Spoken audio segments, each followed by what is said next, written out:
साहब राम इस किसे कहते हैं, थोड़ा सा यहाँ प्रमाण देते हैं।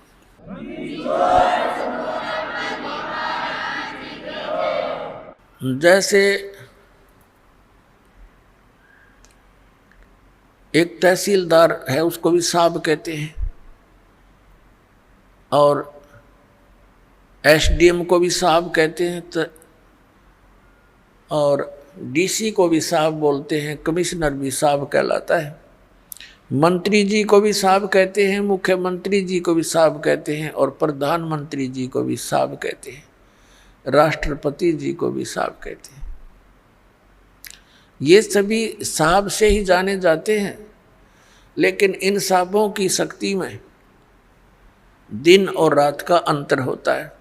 रियल में साहब कौन है? हमारे देश का राष्ट्रपति, वो वास्तव में वो साहब है, यानी सबका मालिक है। तो ऐसे ही ये अन्य जितने भी पद पोस्ट हैं, श्री गणेश जी का, श्री विष्णु जी का, श्री ब्रह्मा जी, श्री शिव जी, दुर्गा जी का, श्री दुर्गा जी देवी का, और ब्रह्म का, ये भी भगवान साहब कहलाते हैं। पर इनकी इस प्रकार इसकी तुलना कर लेना कि ये कितने साहब हैं। श्री ब्रह्मा जी रजोगुण विभाग के मंत्री एक ब्रह्मांड में, श्री विष्णु जी सतोगुण विभाग के मंत्री इस एक ब्रह्मांड में, और 3 लोकों पर इनकी ये सत्ता है, ये विभागीय मंत्री है। और तमोगुण विभाग के भगवान शंकर जी। तो ये तो केवल एक ब्रह्मांड में और 3 लोकों पर मालिक है, वो भी एक विभाग के। और इनका पिता जो है वो 21 ब्रह्मांड के अंदर एज ए चीफ मिनिस्टर काम करता है, ये समझ लो। तो ये ब्रह्म जो है ये केवल 21 ब्रह्मांड का साहब है। गीता जी अध्याय नंबर 15 के श्लोक नंबर 16 और 17 में 3 पुरुष हैं। 3 पुरुष माने प्रभु। एक सरपुरुष तो ये ब्रह्म है, ज्योति निरंजन, जिसके 21 ब्रह्मांड है। और अक्षर पुरुष है जिसके 7 शंख ब्रह्मांड है, जिसको परब्रह्म भी कहते हैं। संतों की वाणी में पार ब्रह्म है। वो पार ब्रह्म जो है वो इस परब्रह्म से अन्य है, वो पार ब्रह्म अलग है। एक तो परब्रह्म, जैसे ब्रह्म से नेक्स्ट पर दूसरा, और एक पार यानी सबसे ऊपर का। वो गीता जी अध्याय नंबर 15 के श्लोक नंबर 17 में कहा कि उत्तम पुरुष तु अन्य परमात्मा इति उदाहरत है। ये लोक तरम आविश्य विवर्ती अवैश्वर है। गीता जी अध्याय नंबर 8 के श्लोक नंबर 1 के उत्तर में, गीता अध्याय नंबर 8 के श्लोक 3 में उत्तर देते हुए गीता ज्ञानदाता कहता है वो परम अक्षर ब्रह्म है। तो ये जो अक्षर पुरुष है ये तो 7 शंख ब्रह्मांड, नील पद्म शंख ब्रह्मांड का 7 शंख, इतना साहब है। और वो परम अक्षर ब्रह्म उत्तम पुरुषत्व अन्य, ये असंख्य ब्रह्मांड का ओवरऑल कंट्रोलर है, ये सब का मालिक है। वो कबीर देव है, कबीर साहब है, जो काशी में धानक जुलाहा रूप में रहा करते थे। अब हम फिर लौट कर आते हैं उसी प्रश्न पे। अब धर्मदास जी को परमात्मा ये ज्ञान दे रहे हैं कि भी आपकी श्रीमद् भगवद गीता में, गीता अध्याय नंबर 17 के श्लोक नंबर 23 में परम अक्षर ब्रह्म की वो पूजा साधना करने का उसको पाने का ये मंत्र है, नथिंग एल्स।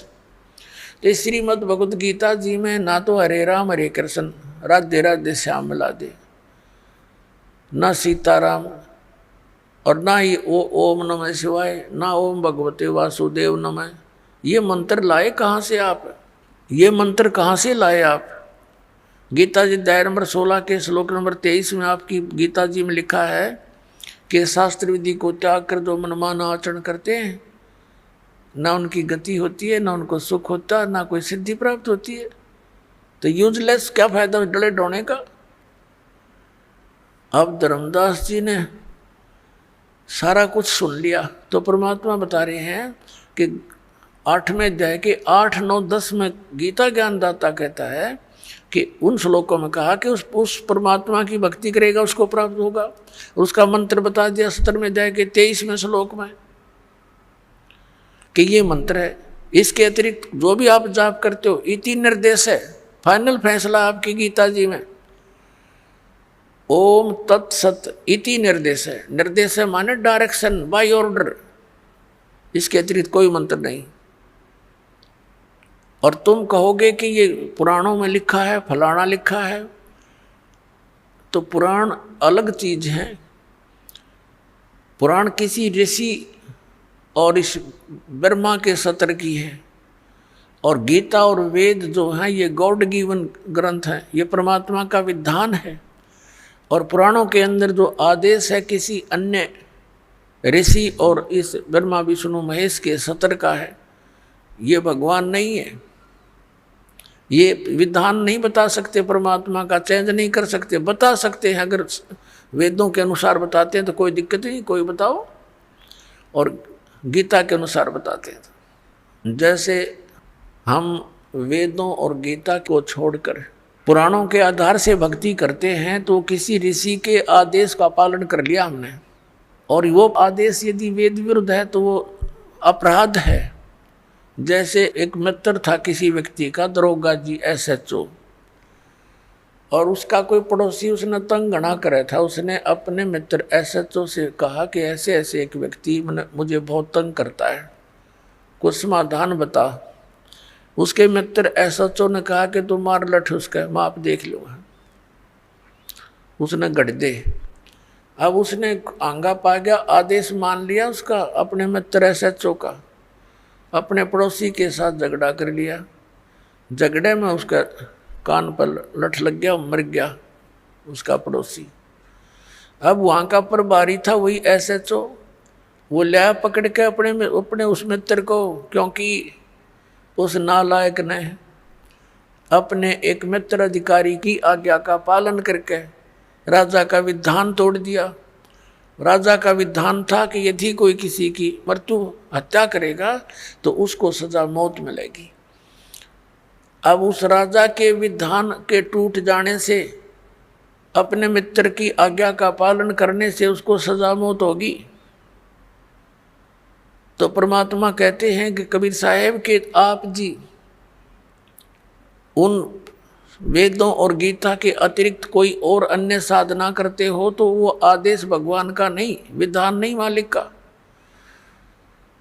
आप फिर किसी SHO की आज्ञा का पालन कर रहे हो, ऋषि और इन महर्षियों का, इनके बताए इस अज्ञान को ग्रहण नहीं करना। आप सुन रहे थे जगत गुरु तत्वदर्शी संत रामपाल जी महाराज जी के मंगल प्रवचन। अधिक जानकारी के लिए विजिट कीजिए हमारी वेबसाइट www.jagatgururampalji.org।